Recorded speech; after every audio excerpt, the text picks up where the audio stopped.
آپ جانتے ہیں کہ 1912 کے اندر طرابلس میں ایک جنگ ہوئی تھی اور اس میں بہت سارے مسلمان شہید ہوئے تھے. مسلمانوں نے اپنی بقا کی یہ جنگ لڑی تھی. تو اب اقبال اس کا حوالہ دے کہ حضور کی بارگاہ میں ایک اللہ اکبر گراں جو مجھ پر ہنگامہ زمانہ ہوا، گراں مجھ پر جو ہنگامہ زمانہ ہوا، جہاں سے باندھ کے رخت سفر روانہ ہوا. یہ تصور کی کائنات ہے. فرشتے بزم رسالت میں لے گئے مجھ کو،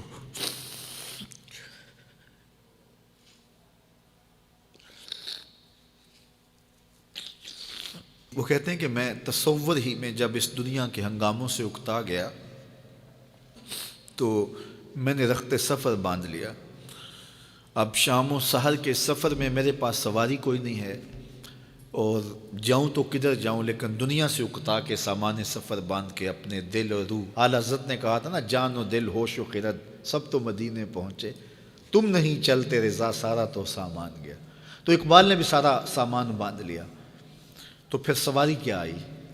فرشتے بزم رسالت میں لے گئے مجھ کو. یہ تصور کی دنیا ہے اور اقبال کا ایک اپنا جہان تھا. حضور آیا رحمت میں لے گئے مجھ کو. کہا حضور نے اے اندلیب باغ حجاز،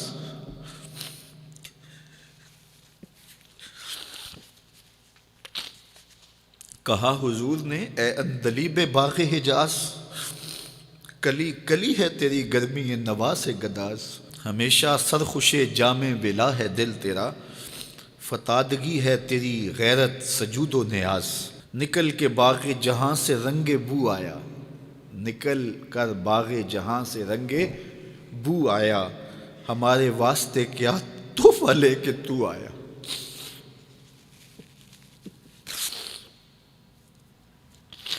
کہتے ہیں کہ حضور نے مجھے کہا کہ باغ حجاز کے بلبل تیری نوا سے کلی کلی پگھل رہی ہے، تو ایسے باغ سے نکل آیا جس طرح پھول سے خوشبو نکل کے آتی ہے، تو بتا میرے لیے تو تحفہ کیا لے کر آئے.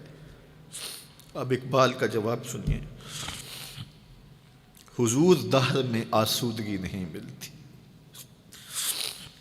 حضور دہر میں آسودگی نہیں ملتی، تلاش جس کی ہے وہ زندگی نہیں ملتی.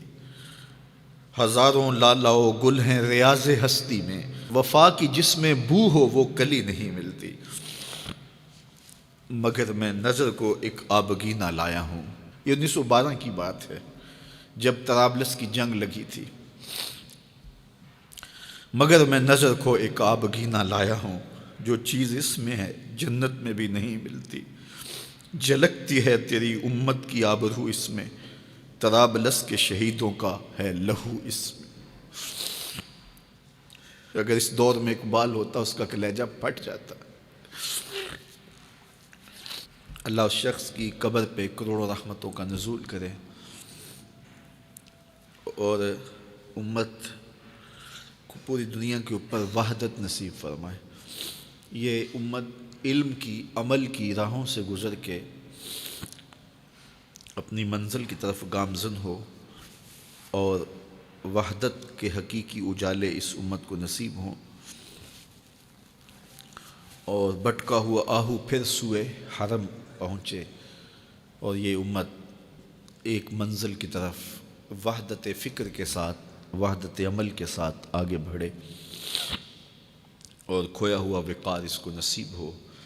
اقبال کے انہی لفظوں کے ساتھ میں اپنی گفتگو کو اختتام کی طرف لے جاتا ہوں.